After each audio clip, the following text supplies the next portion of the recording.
ಆತ್ಮೀಯ ಬಂಧುಗಳೇ, ಶ್ರೀರಾಮಚರಿತಮಾನಸ ಅರಣ್ಯಕಾಂಡ, ಇದರಿಂದ ಚೌಪಾಯಿಗಳು ಮತ್ತೆ ದೋಹೆನ ತಿಳ್ಕೊಳ್ಳೋಣ.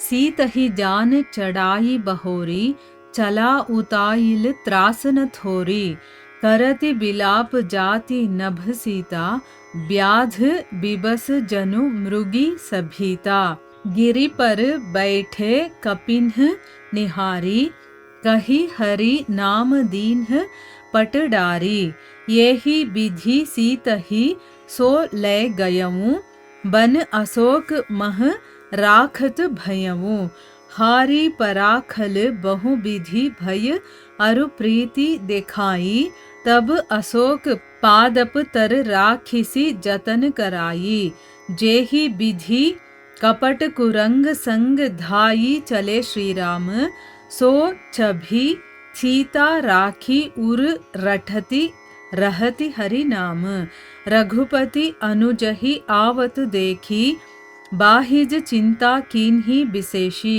जनक सुता परिहरिहु अकेली, आयहु तात बचन मम पेली, निसिचर निकर फिरहि बन माही, मम मन सीता आश्रम नाही, गही पद कमल अनुज कर जोरी, कहेवु नाथ कछु मोही न खोरी, अनुज समेत गये प्रभु तहवा, गोदावरी तट आश्रम जहवा, आश्रम देखी जानकी हीना, भये बिकल जस प्राकृत दीना, हा गुण खानी जानकी सीता, रूप सील व्रत नेम पुनीता, लक्ष्मण समुझाये ಬಹುಬಾಂತಿ, ಪೂಚತ್ ಛಲೆ ಲತಾ ತರು ಪಾಂತಿ.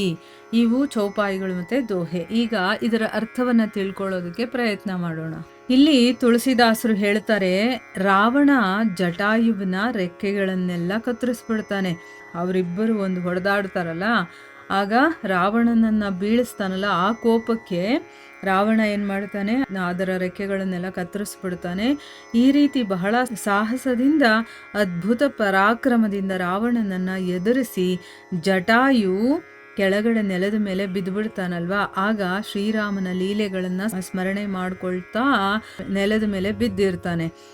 ರಾವಣ ಮತ್ತೆ ಸೀತೆಯನ್ನ ರಥದಲ್ಲಿ ಕೂರಿಸ್ಕೊಂಡು, ಭಯ ಅವನಿಗೆ ಒಳಗಡೆನೆ ಇರುತ್ತೆ. ಆಗ ಅವನೇನ್ ಮಾಡ್ತಾನೆ, ಬೇಗ ಬೇಗ ಹೊರಟೋಗ್ಬಿಡ್ತಾನೆ. ಇನ್ನ ಯಾರಾದ್ರೂ ಬಂದ್ಬಿಟ್ರೆ ಅಥವಾ ಯಾರ ಕೈಯಲ್ಲಾದ್ರೂ ಸಿಕ್ಬಿಟ್ರೆ ಅಂತ ಅಂದ್ಬಿಟ್ಟು ಅವನು ಹೋಗ್ಬಿಡ್ತಾನೆ.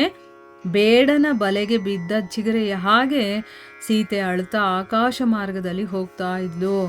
ಈಗ ಬೇಡನ ಕೈಗೆ ಜಿಂಕೆನೋ ಅಥವಾ ಒಂದು ಪ್ರಾಣಿ ಸಿಕ್ಬಿಟ್ರೆ ಹೇಗಿರುತ್ತೆ, ಅದಕ್ಕೆ ಒದಾಡ್ತಿರುತ್ತಲ್ಲ ಬಿಡಿಸ್ಕೊಳ್ಳೋದಕ್ಕೆ, ಆ ರೀತಿ ಅವಳು ಕೂಡ ಅಳ್ತಾ ಆಕಾಶ ಮಾರ್ಗದಲ್ಲಿ ಹೋಗ್ತಾ ಇದ್ಲು.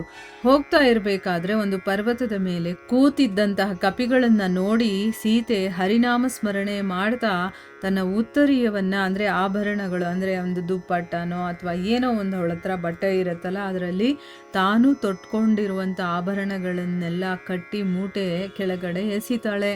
ಈ ರೀತಿ ರಾವಣ ಏನು ಮಾಡ್ದ, ಸೀತೆಯನ್ನ ಲಂಕೆಗೆ ಕರ್ಕೊಂಡು ಹೋಗಿ ಅವಳನ್ನ ಅಶೋಕವನದಲ್ಲಿ ಇಡ್ತಾನೆ. ದುಷ್ಟನಾದಂತಹ ರಾವಣ ಅವಳನ್ನ ತುಂಬಾ ರೀತಿಯಲ್ಲಿ ಭಯ ಪಡಿಸ್ತಾನೆ. ಆಮೇಲೆ ಬೇರೆ ಬೇರೆ ರೀತಿಯಲ್ಲಿ ಪ್ರೀತಿಯ ಮಾತುಗಳನ್ನ ಆಡಿಸಿದ್ರು ಕೂಡ ಅದು ಸಫಲವಾಗೋದಿಲ್ಲ. ಅಂದ್ರೆ ಅವಳನ್ನ ಒಲಿಸ್ಕೊಳ್ಳೋದಕ್ಕೋಸ್ಕರ ಬೇರೆ ಬೇರೆ ರೀತಿಯ ಪ್ರಯತ್ನಗಳನ್ನೆಲ್ಲ ಅವನು ಮಾಡ್ತಾನೆ, ಆದ್ರೆ ಯಾವುದು ಕೆಲ್ಸಕ್ಕೆ ಬರೋದಿಲ್ಲ. ಆಮೇಲೆ ಸೀತೆಯನ್ನ ಏನು ಮಾಡ್ತಾನೆ, ಒಂದು ಅಶೋಕ ವೃಕ್ಷದ ಕೆಳಗಡೆ ರಾಕ್ಷಸ ಸ್ತ್ರೀಯರ ರಕ್ಷಣೆಯಲ್ಲಿ ಅವನು ಇಡ್ತಾನೆ. ಅಂದ್ರೆ ಅವಳಿಗೆ ಏನು ನೋವು ದುಃಖ ಅನ್ನೋದು ಗೊತ್ತಾಗ್ಲಿ ಅಂತನ್ಬಿಟ್ಟು ಅವಳನ್ನು ತಗೊಂಡೋಗಿ ಒಂದು ಅಶೋಕವನದಲ್ಲಿ ಇಟ್ಬಿಟ್ಟು, ಒಂದು ಅಶೋಕ ವೃಕ್ಷದ ಕೆಳಗಡೆ, ಅದರಲ್ಲೂ ಕೂಡ ರಾಕ್ಷಸಿಯರು ಅವಳನ್ನ ಕಾವಲು ಕಾಯಬೇಕು, ಆ ರೀತಿ ಇಡ್ತಾನೆ. ಮಾಯಾ ಮೃಗವನ್ನ ಹಿಂಬಾಲಿಸ್ಕೊಂಡು ಹೋಗ್ಬೇಕಾದ್ರೆ ಶ್ರೀರಾಮನ ರೂಪ ಯಾವುದಿತ್ತು ಅದೇ ರೂಪವನ್ನ ಸೀತಾ ಮನಸ್ಸಲ್ಲಿ ಇಟ್ಕೊಂಡು ಧ್ಯಾನ ಮಾಡಿಕೊಂಡು ಹರಿಸ್ಮರಣೆ ಮಾಡೋದಕ್ಕೆ ಶುರು ಮಾಡ್ತಾಳೆ. ಈಗ ನಾವು ಸೀತಾನ್ವೇಷಣೆಯ ಬಗ್ಗೆ ತಿಳ್ಕೊಳ್ಳೋಣ. ಅಂದ್ರೆ ಈಗ ಸೀತೆಯನ್ನ ಹುಡುಕುವಂತ ಒಂದು ಘಟನೆ, ಅದರ ಬಗ್ಗೆ ತಿಳ್ಕೊಳ್ಳೋಣ.